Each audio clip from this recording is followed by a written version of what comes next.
चलिए हम आते हैं अब आज 6.1 ये एक्सरसाइज स्टार्ट करेंगे आपके लिए।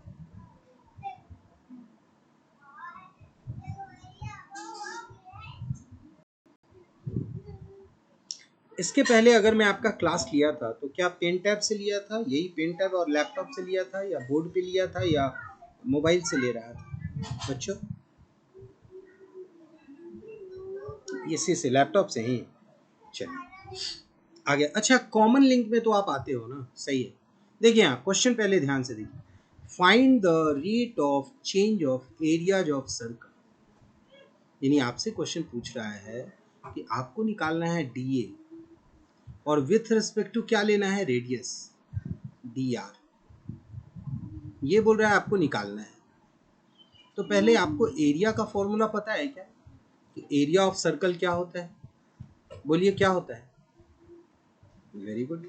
तो अगर आप यहाँ पे D A by D R लोगे तो पाई तो कांस्टेंट है, बाहर आ जाएगा, और आर स्क्वायर का क्या आ जाएगा, 2r। यानी कि 2 पाई r, ये हो जाएगा D A by D R. यही होगा आपका आंसर।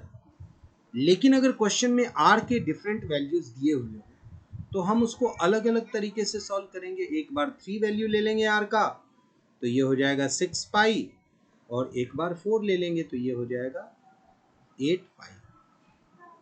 क्लियर है यहाँ तक?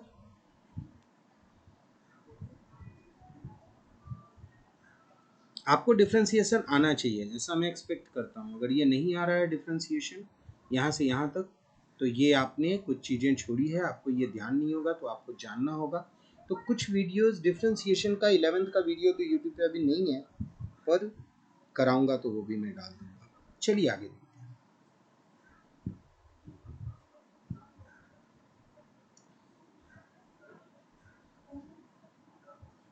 चलिए यहाँ देखिए, इस क्वेश्चन को हम देखते हैं। देखिए क्वेश्चन पढ़ना अपने आप में बहुत बहुत बहुत बहुत इंपॉर्टेंट कला है। अगर आप क्वेश्चन पढ़ने में फेल होते हो, क्वेश्चन ढंग से नहीं पढ़ते हो, तो आपको भी मैं बताऊं सॉल्यूशन तक पहुंचना मुश्किल मुश्किल हो जाएगा। तो आपको क्वेश्चन को रीड करना आना चाहिए। तो यहाँ क्वेश्चन क्या कह रहा है, जरा हम क्वेश्चन को पढ़ते हैं। The volume of a cube is increasing at the rate of this much. तो मतलब आपको सबसे पहले कह रहा है कि आपके पास इस क्वेश्चन में ये कह रहा है कि वॉल्यूम का जो रेट है, और वो किससे रिलेट कर रहा है, रेस्पेक्ट टू टाइम है। तो हम देख रहे हैं कि dv बाई डी टी दिया हुआ है, वो क्या है, 8 सेंटीमीटर क्यूब। ये ऑलरेडी गिवन है, दिस मच क्यूब पर सेकेंड। यानी वॉल्यूम क्या हो रहा है, बढ़ रहा है। समझ गए? यानी कि हम लोग क्या कर रहे हैं, धीरे धीरे उसके अंदर हम साइड को बढ़ा रहे होंगे, है ना, या डायगोनल को बढ़ा रहे होंगे, या उसके बेस के एरिया को बढ़ा रहे होंगे, या सभी एज को बढ़ा रहे होंगे। तो इससे वॉल्यूम में चेंजेज आ रहा है। अब हम क्वेश्चन को आगे नहीं पढ़ते, हमको पता होना चाहिए कि वॉल्यूम ऑफ क्यूब का फॉर्मूला क्या होता है। तो आपको पता है वॉल्यूम ऑफ क्यूब का फॉर्मूला क्या होता है? साइड क्यूब होता है। क्या होता है? ए क्यूब।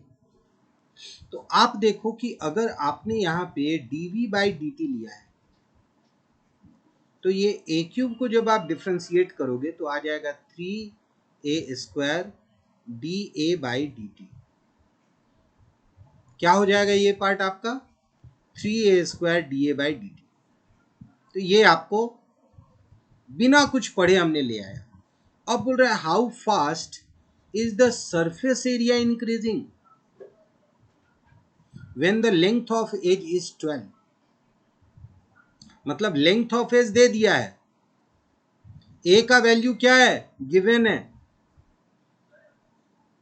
तो आप एक बात बताओ कि इस क्वेश्चन में आपके पास dv by D T given था,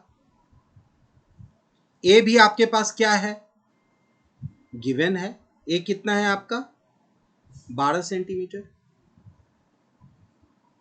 तो आप यहां da बाई डी टी निकाल सकते थे, बताइए।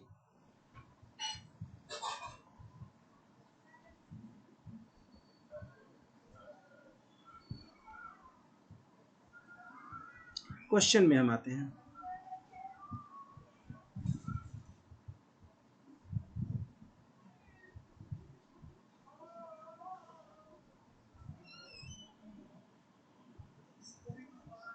आपके पास साइड ऑफ द क्यूब दिया हुआ था that is equal to 12 centimetre. आपके पास वॉल्यूम का रेट दिया हुआ था that is probably 8 centimetre cube पर सेकेंड। और जब आपने वॉल्यूम के फॉर्मूले को डिफ्रेंशिएट किया तो आपके पास आया dv by D T is equal to 3a² dA by D T.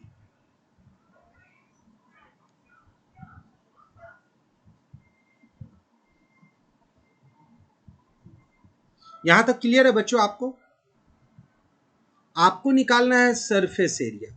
अच्छा, सरफेस एरिया का रेट निकालना है, मतलब आपको निकालना है ds बाई डी टी। और सरफेस एरिया का फॉर्मूला क्या होता है आपको पता है? सरफेस एरिया का फॉर्मूला होता है 6 इंटू साइड स्क्वायर। तो ds बाई डी टी हो जाता है 6 into 2a dA by D T.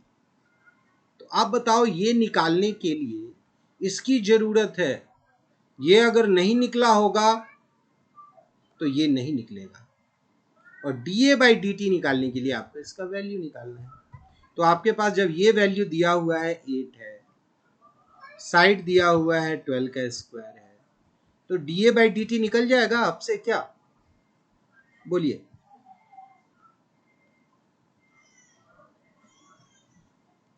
बोलिए आप, निकल जाएगा? अब ये जो आपका dA बाई डी टी है, इसी वैल्यू को आपको यहां पुट करना है। तो 6 इंटू 2 इंटू साइड उस मोमेंट पे 12 था और dA बाई डी टी दिया हुआ है 8 बाई 3 इंटू 12 इंटू 12। कट करना है हमें। एक 12 यहाँ कट हो गया, 3 से ये 2 बार में कट हो गया, 2 से ये 6 बार में गया, फिर 2 से ये 3 बार में गया।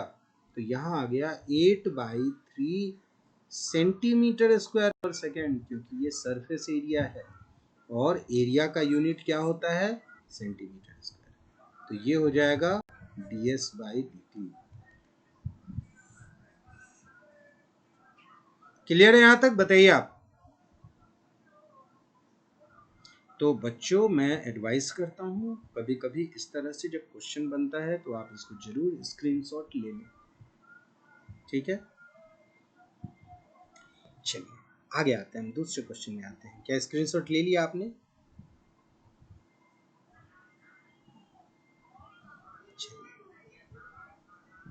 अब हम आते हैं तीसरे क्वेश्चन में। एक एक करके क्वेश्चन इसलिए बना रहे हैं कि शुरुआत की प्रैक्टिस आपकी अच्छी हो।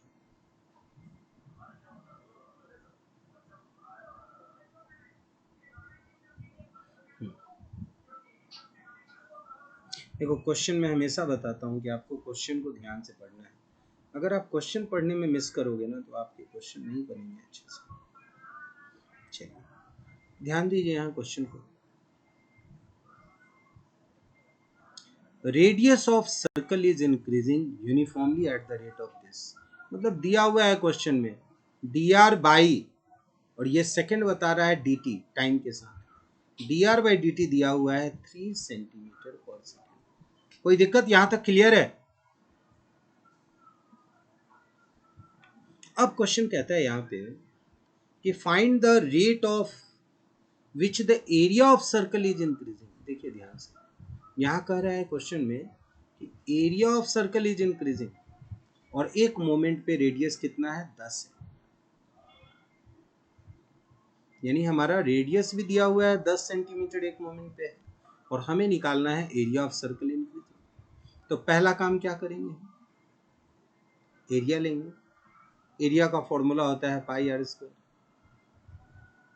और dA बाई डी टी लेंगे क्योंकि टाइम के साथ कर रहा है ये। तो dA बाई डी टी क्या होगा? 2 pi R D R by D T. क्या होगा?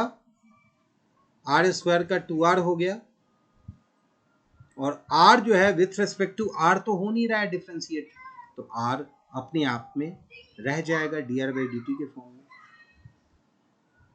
अब देखिए यहाँ हमें फाइंड आउट यही करना है, तो हम लिखते हैं 2 इंटू पाई को मन करे तो पाई रहने दीजिए, नहीं तो 22/7 भी लिख सकते हैं।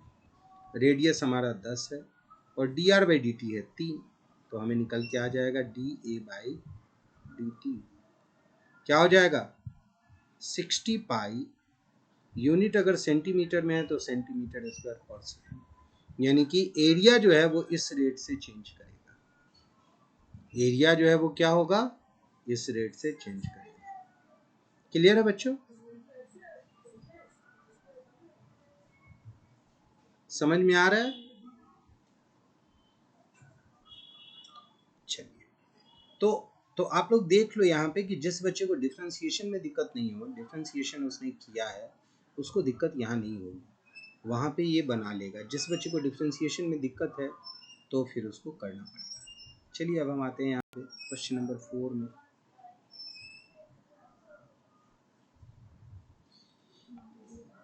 एन एज, एज का मतलब क्या होता है? एज मतलब होता है साइड। जैसे आपके पास जब भी हम क्यूब के बारे में अगर हम बात करें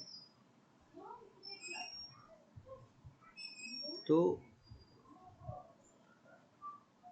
जैसे मान लो हम यहाँ पे ले लिए क्यूब, ये तो एक स्क्वायर बना दिए, फिर से हम यहाँ पे ले लिए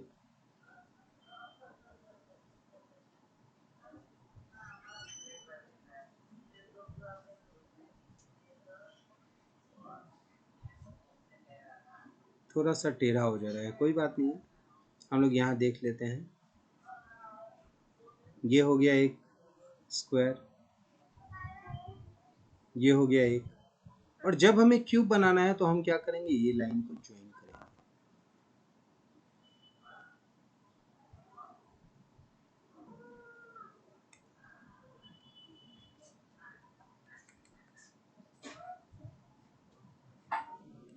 अब ये थोड़ा सा टेक्निकली ये जो है ना वो रीड नहीं कर रहा है, so I think it will resume to its main window and then we will come again to complete the figure. या it has come to resume.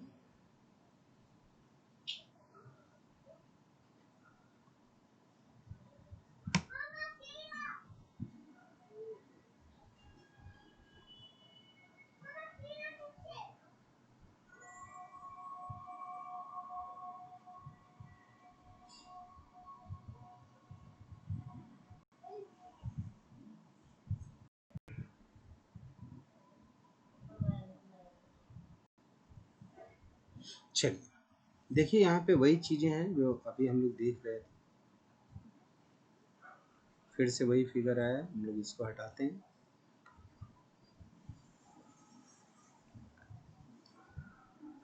चलिए,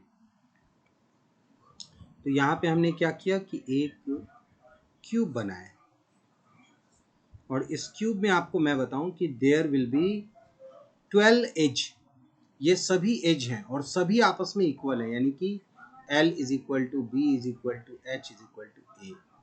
और ये बोल रहा है ना कि एज जो है वो वेरिएबल है, इंक्रीज हो रहा है, तो आप कह रहे हो D A by D T. T क्यों लिया हमने, कोई बच्चा बताएगा मुझे? Why did we use here T, D A by D T? बोलो।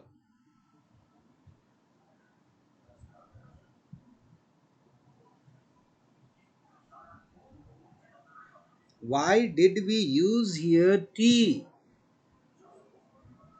बताइए, हमने यहाँ D A by D T क्यों लिया?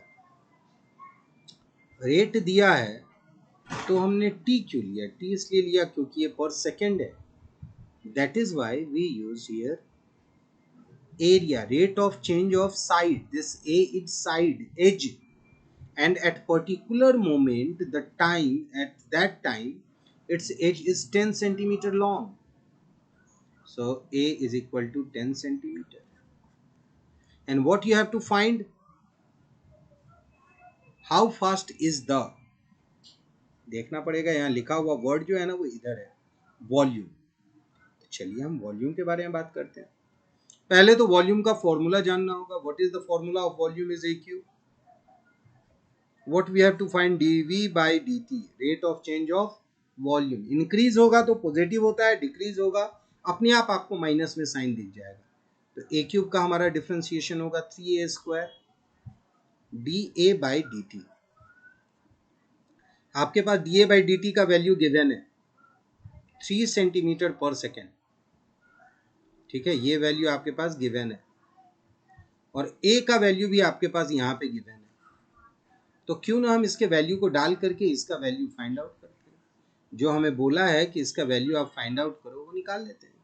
तो यहाँ होगा 3 इंटू 10 का square into 3, it means 900 centimetre square पर सेकेंड। सही है क्या? बोलो बच्चों, सही है?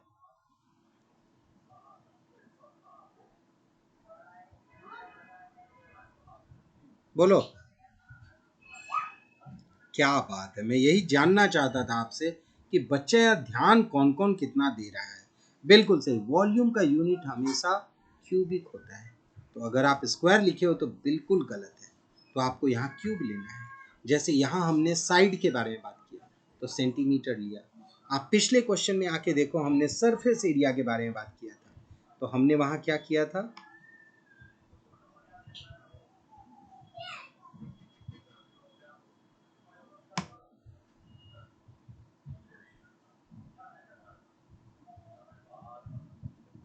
देखिए, हमने यहाँ सरफेस एरिया के बारे में बात किया था, तो यहाँ देखो हमने क्या लिया था? सेंटीमीटर स्क्वायर पर सेकेंड। लेकिन जब कभी भी आपके वॉल्यूम के बारे में बात होगी तो हमें क्या करना होगा? यहाँ देखिए सेंटीमीटर क्यूब पर सेकेंड।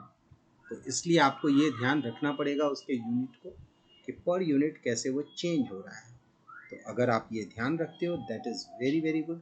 तो ये हमारे 5 क्वेश्चंस कितने हुए हैं? 5 या 4 क्वेश्चन हो गए हैं, ठीक है ना? ये बिल्कुल ध्यान रखिएगा।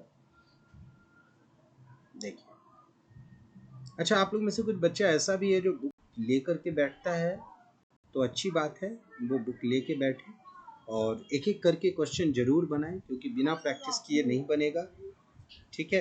तो आप लोग बिल्कुल प्रैक्टिस करो, जुड़े रहो।